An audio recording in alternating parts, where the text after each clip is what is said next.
Halo pemirsa, salam bahagia, salam sehat selalu. Apa kabar? Sehat dan bahagia tentu saja. Ya, kembali berjumpa dalam channel Belajar Presenter. Dari beberapa video short yang Belajar Presenter upload dan juga sedikit baru video tentang belajar presenter, kita masuk ke dalam tahap-tahap awal pertama.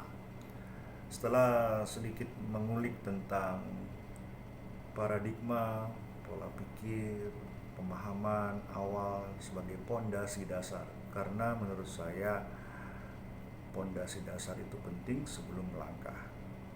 Ibarat bangunan, bangunan itu pondasinya yang sangat-sangat menunjang kekokohan dari bangunan tersebut. Baik, kembali mereview atau mengulang bahwa kemampuan seorang presenter itu harus memahami kemampuan khusus atau pengetahuan khusus tentang satu, kemampuan non teknis. Ada beberapa di video short saya singgung kemampuan non teknis. Di antaranya hadir 1 jam sebelumnya untuk koordinasi dengan para pengawal regulasi atau mereka-mereka yang ada di belakang layar terhadap ketentuan dan perencanaan event acara program televisi itu ataupun program off air. Juga keinginan dan kebahagiaan dalam berlatih dan berlatih dan berlatih, serta pola pikir bahwa sejatinya kita selalu hadir selaku atau berperan selaku presenter dalam kehidupan sehari-hari. Tinggal bagaimana kita memfokuskan saat kita menjadi seorang presenter televisi atau presenter YouTube. Dan juga ada beberapa lainnya. Selain kemampuan dan pengetahuan non teknis, kita juga harus mengenal, memahami, dan menguasai kemampuan teknis.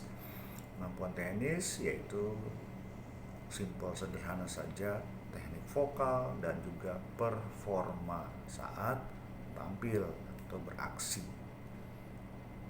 Semudah itu saja, yang penting kita paham dulu kerangka besarnya sehingga kita memahami dan dapat berlatih secara teknis dan teratur menjadi lebih baik dan menjadi lebih baik lagi. Semua harus pahami melalui suatu proses, tidak ada yang instan. Supaya dengan berproses kita akan lebih berkualitas.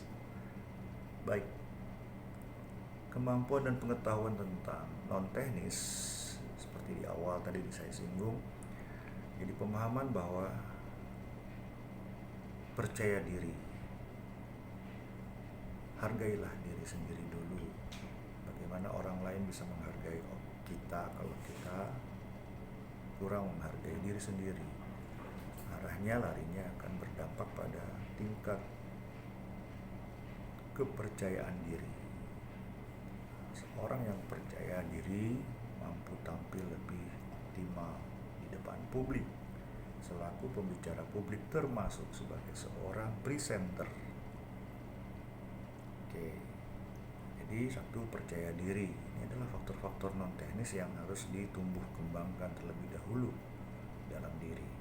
Kemudian manajemen waktu, yang termasuk tadi disinggung adalah kehadiran paling tidak minimal 1 jam sebelumnya untuk persiapan.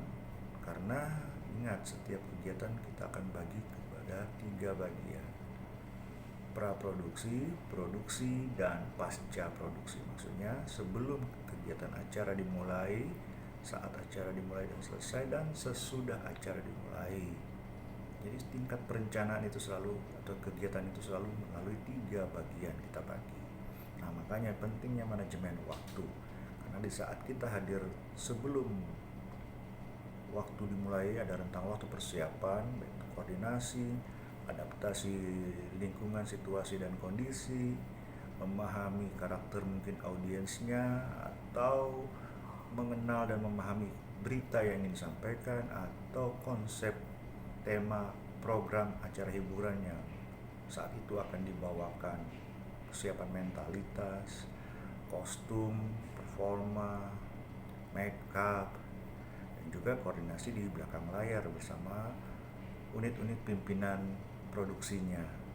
Jadi itu saat persiapan atau prepare. Di saat kegiatan pun juga kita harus bisa memanajemen waktu, harus tepat waktu. Misalnya program itu durasinya 30 menit, ya kita harus disiplin terhadap 30 menit itu di dalam rundown acaranya.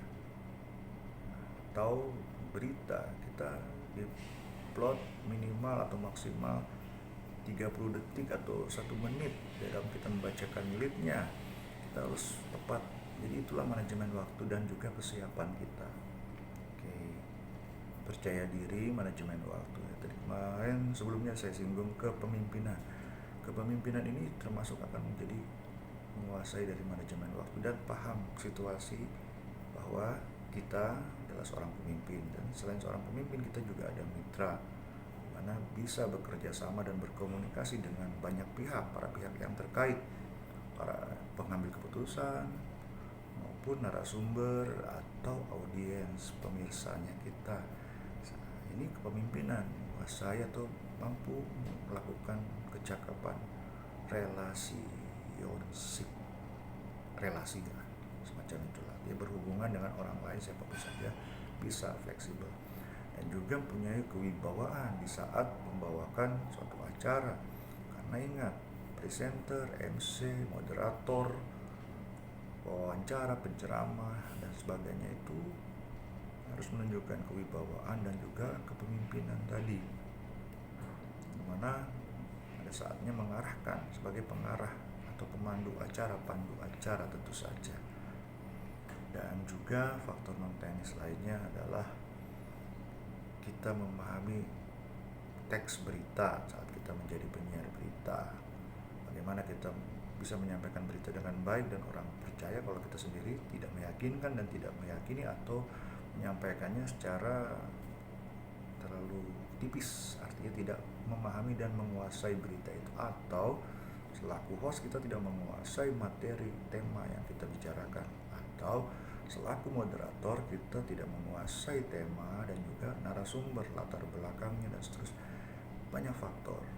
Nah, ini faktor-faktor non teknis antara lainnya. Nah, selain itu juga bagaimana kita berpakaian, berpenampilan. Nah, ini akan menyangkut citra diri kita terhadap orang lain, di mana orang akan melihat kita secara apa adanya. Bagaimana kita ingin dilihat orang dengan performa kita, penampilan kita. Tapi yang penting adalah terutama adalah dari dalam keluar. Artinya kepercayaan diri dan kemampuan kita menampilkan diri ke hadapan orang lain. Itu non teknis yang paling utama atau paling berperan. Dan juga non teknis itu banyak aspek.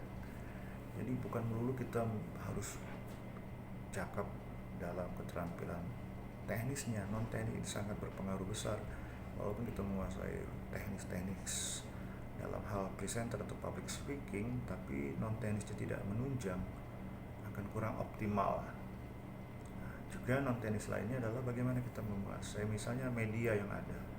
Kalau kita misalnya di depan TV atau YouTube, kamera, kita bagaimana menatap kamera, teknik kita bertatap muka, visual, gestur kita, dan seterusnya. Ini perlu persiapan dan prepare. Yang dimaksud adalah mentalitas kita dan latihan lah sebelumnya. Jam terbang perlu. Oke, itu antara lain faktor-faktor non teknis yang saya maksud, dan banyak lagi faktor non teknis bisa Anda cari dan referensi yang lain. Intinya adalah sebelum kita menguasai berbicara tentang faktor teknis, teknik presenter, kita harus memahami dan menguasai bahwa ada faktor penunjang lain, itu faktor non teknis. Baik, demikian dulu untuk video kali ini tentang sedikit faktor non teknis, pemahaman faktor non teknis dalam kita berperan sebagai seorang presenter. Dan jangan lupa bahagia.